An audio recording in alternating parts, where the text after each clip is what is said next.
thing that sets humans apart from animals is our ability to change the landscape. We're toolmakers and builders.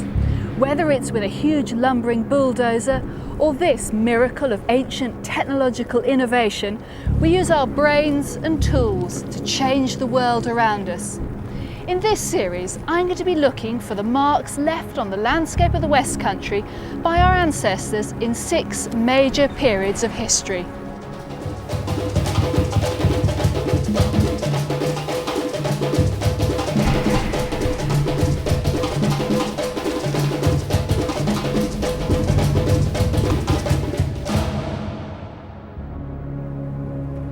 Ironically, as we set about shaping our landscape, sometimes we come crashing into evidence of those who were there before us.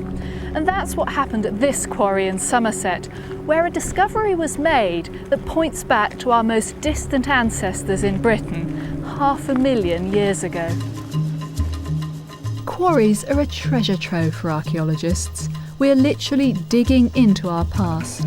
And here on the Mendips, some of the most exciting prehistoric discoveries are being studied by archaeologists like Dr. Larry Barham.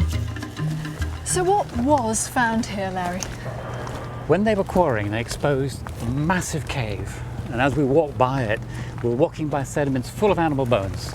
But more important, there's controversial evidence for the presence of humans in this cave. This is a good place to stop, so I don't fall over. Now this is all stuff that used to be in the cave, is it? That's this right. Brownie stuff? This is basically a cave floor which has been turned to stone. And in the floor there are pieces of bone. And what's that? It's a tooth or something there, isn't There's it? a tooth here, long bones, another tooth, another tooth. Just look around you, this is a 500,000-year-old zoo. The main occupant of Westbury, which is not humans, but an extinct form of cave bear. This is the canine of cave bear. Huge animal, bigger than the modern grizzly. That's a big tooth, isn't it? A huge tooth.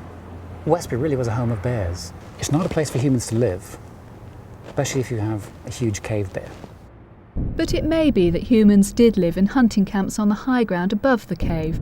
These would have been amongst the very first humans in Britain, whose ancestors had spread north from Africa in a far warmer climate than we know today.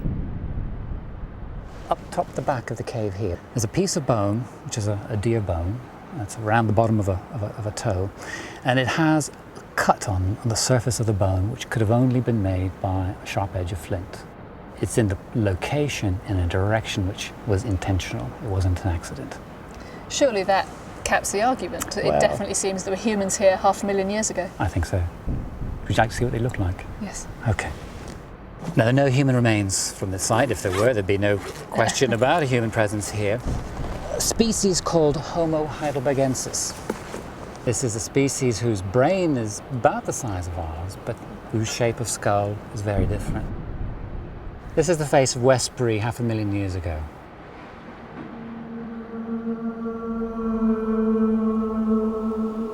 But then the climate changed and these early pioneers were driven southward back to Europe. If you think it can get a bit chilly up on the Mendips in winter today, you should have been around a few 100,000 years ago. Over the past 2 million years, the Earth has experienced cycles of alternating intense cold, glacials or ice ages, with warmer interglacial periods. So let's fast forward a few ice ages to a time when we were not the only species of human on this planet. Nowadays, we tend to use the term Neanderthal as a kind of insult applied to football hooligans or other mindless thugs. But sometime between 30 to 60,000 years ago, real Neanderthals lived here in this peaceful, steep-sided valley. And you can see why. It's a natural game trap, and the Neanderthals were hunters. Just imagine what life would have been like in the bitter cold of the old Stone Age, living in the mouth of a drafty cave. This cave was home to a Neanderthal family, alternating occupation with hyenas. We know that they lived here because we have not their bones, because there are no bones of Neanderthals in this country, but we have the tools that they made. So what were the Neanderthals here living off? Any idea what that is? You tell me. Woolly rhinoceros. That's actually a rhinoceros. That's a too. rhinoceros. So you don't get many of them around here these days. No, so that's telling you right away that we have a very different landscape from the Mendips today. We think that there was effectively a cool, dry savanna covered with herds of woolly mammoth, rhinoceros, wild horse. And this is one of the earlier sites where fire was found in this country. To cook their food? To cook the food. We have burnt bone from this site as well. Really? We have, yeah. So this is the earliest barbecue in Britain? It is. Neanderthals were here between 50,000 and 30,000 years ago, so 20,000 years of sharing this cave with hyenas. And then something changed, something happened. So what's new about the evidence from this bit of the cave? Well, the cave continues up to my right, and from that area the excavations have shown that there's a change in technology. A new human has arrived. No longer do we get the Neanderthal tools that we just saw. We get something new, a new way of shaping flint. This is called a blade. It's long, thin sliver, sharp, and it has been shaped at the tip. This could be a spear point. And what sort of humans are these? It's us. It's Homo sapiens. These are our ancestors making these tools. Meeting a Neanderthal today might be a little like looking at your reflection in a hall of distorting mirrors. Neanderthals were not our ancestors, they were another species altogether, and there's no DNA evidence to show they ever interbred with our kind of humans. What happened when they met, we'll never know. Was it mutual love at first sight? We don't think so. More like mutual disgust. They're so different. The Neanderthal body you have at the moment is short, stocky, and that's exactly how they were. They were adapted to the cold of glacial Europe, and by being short and stocky, they conserve their energy. I mean, if this is what one thought when one looked at one, you wouldn't have decided you wanted to interbreed with them, even if they could. If you were looking like that, and then I'm coming in as modern human in this mirror, look, tall, thin, tropical body. That just doesn't look appealing. I mean, I'm being facetious here, making fun, but they were physically different. And certainly above the neck, when they met eye to eye, they would have been looking at very different faces. Compare the Neanderthal nose here. Look how wide it is to our nose, which is very narrow. That's much smaller. Much smaller, yeah. This is about 30,000 years old. This is about 50,000 years old. And so it's more or less contemporary by our standards. Big nose and big sinuses, helping them survive the cold, dry conditions of Ice Age Europe. Because when you breathe in, your nose and all the mucus in your nose moistens the air and it warms it. Now it's an obvious difference in the face, but there's one extremely important difference here, and that's just behind the eyebrows and ourselves, our brains rise steeply. We have a forehead. Because this is the sort of thinking area of the brain yes, here, there's a lot it? of processing goes on here. And the Neanderthal, well, that area is much less developed. It's not to say they're less smart, because they have brains as big as ours for the size of their body. But the brains are probably organized in a different way. And that was the way forward. Seems to be, that's why we're here, and they're not.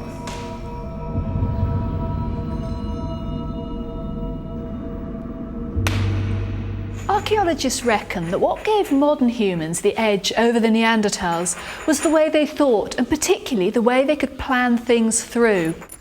For instance, the way they approached tool making was far more sophisticated.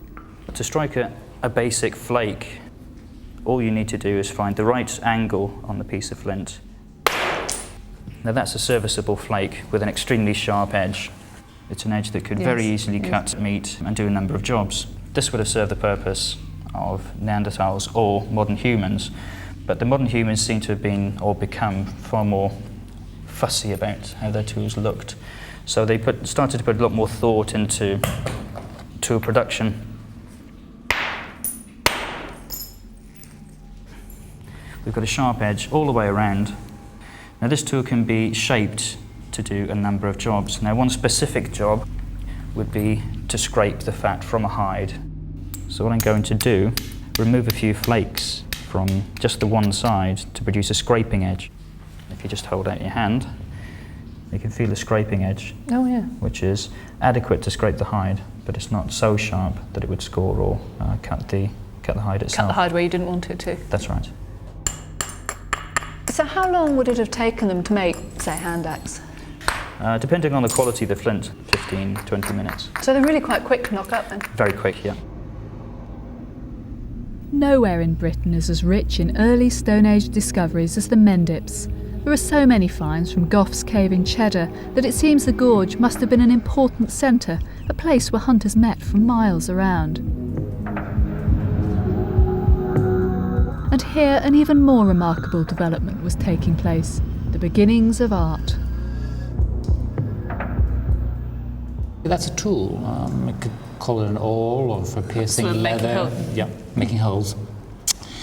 But as well as just being a tool, look at the ridges on the bones here. There are clusters of little incised lines. They have no function. There's nothing obvious. It doesn't make this a better awl. They're not random, they're deliberate, they're in clusters, possibly linked to a calendar. Cycles of the moon? Cycles of the moon, that's one hypothesis. Or maybe it's marking ownership. We don't know what it means. This is a symbol. It's decoration that everyone in the group would understand what it meant.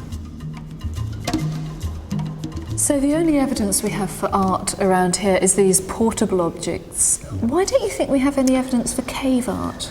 I've been wondering about that myself, and if we look at the walls behind us, we might have an answer. And here on this wall, I've put some circles of pigment made of, in this case, iron oxide.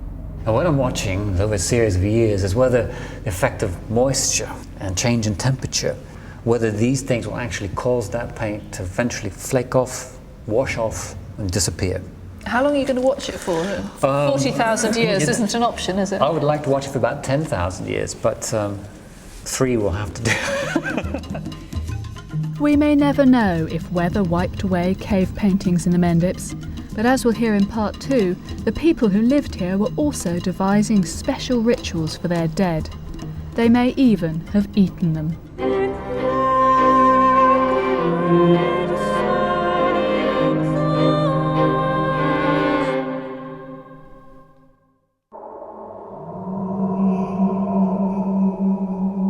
12,000 years ago, the ice has melted, the climate is beginning to warm, and the early humans on the Mendips are leaving traces of strange new behaviour in the way they dispose of their dead.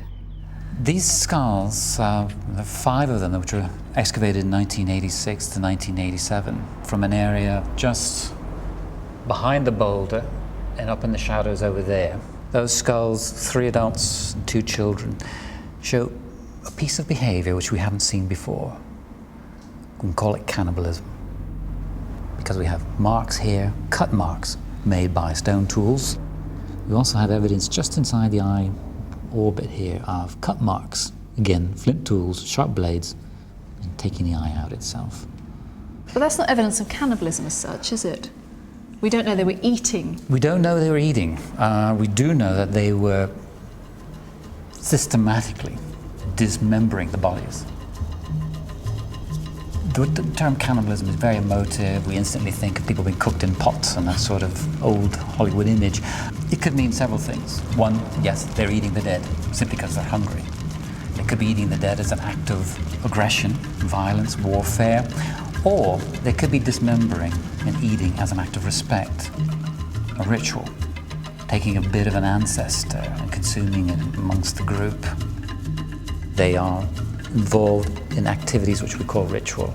They are repeated and they have a meaning for the group and they're decided and accepted by the group. We still know so little about how these people lived or thought. Did they believe that beyond the cave walls was a spirit world? Were their rituals a way of trying to break through to their ancestors?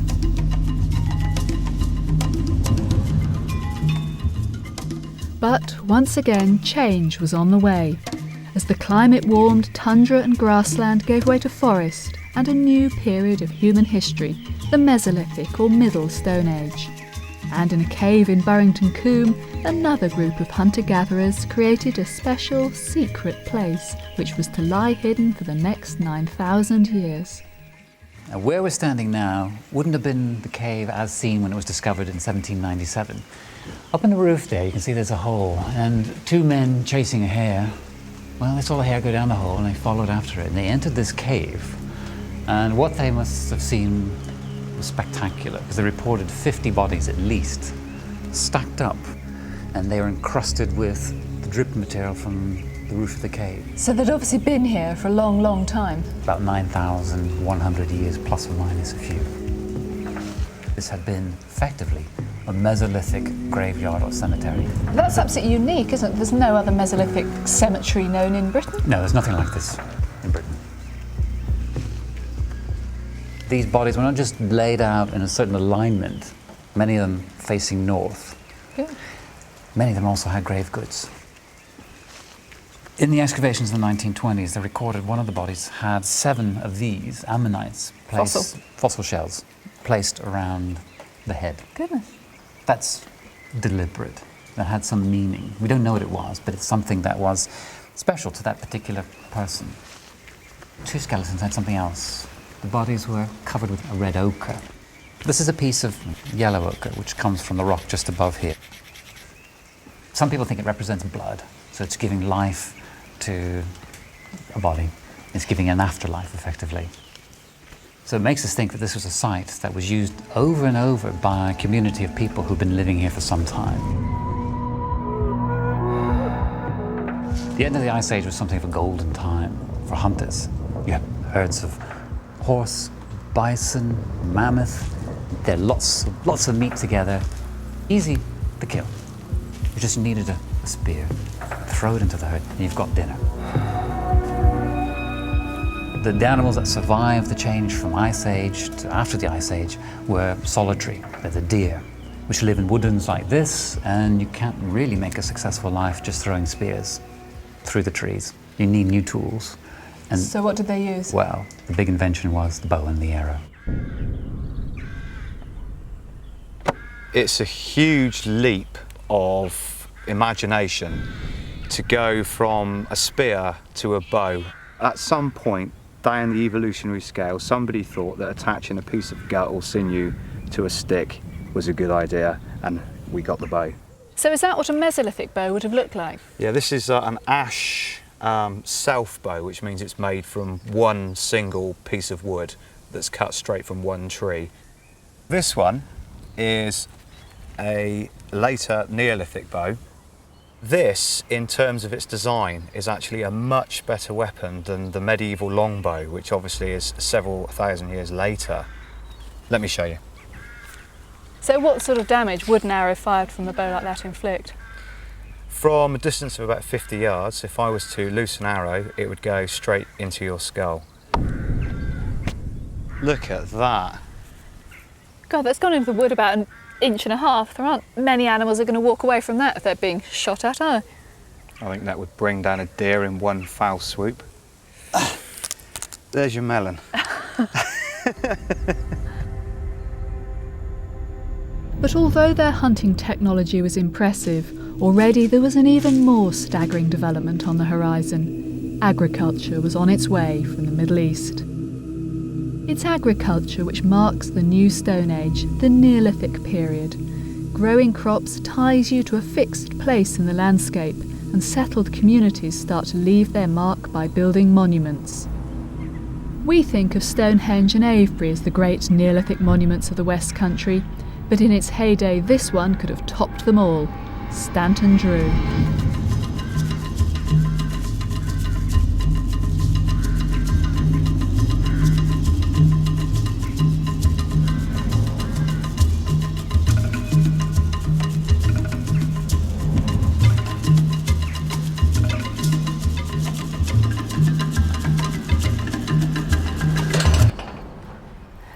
What's actually here?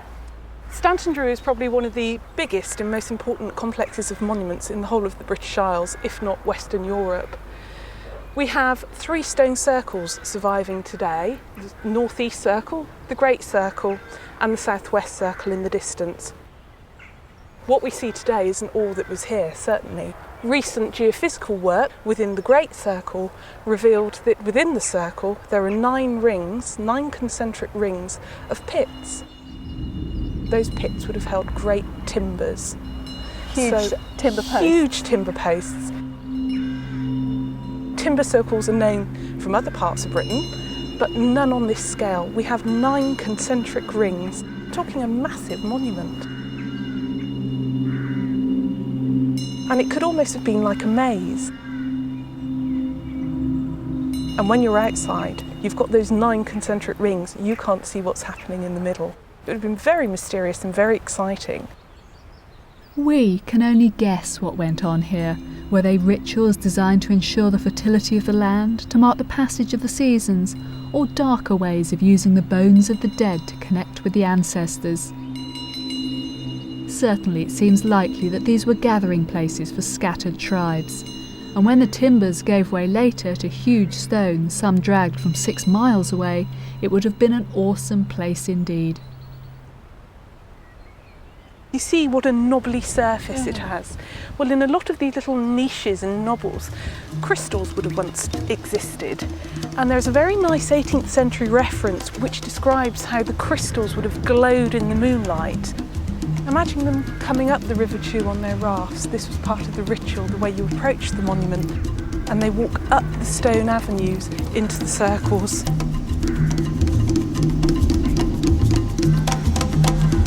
Imagine coming here when the moon was shining, and the stones would be shining as well. The moonlight would be catching the crystals, catching the quartz, and the quartz would be glowing, and the whole monument complex would seem to be alive.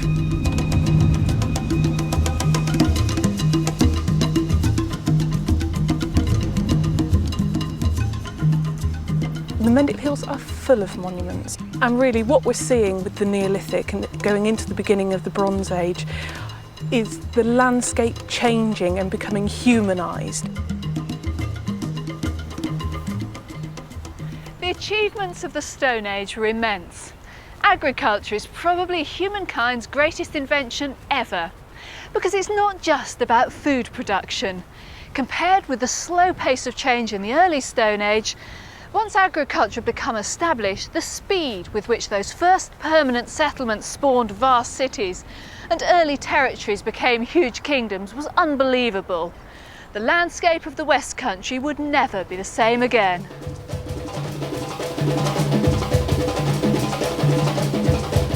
In the next sacred sites, we travel the Fosse Way into Gloucestershire in the footsteps of the Roman legions.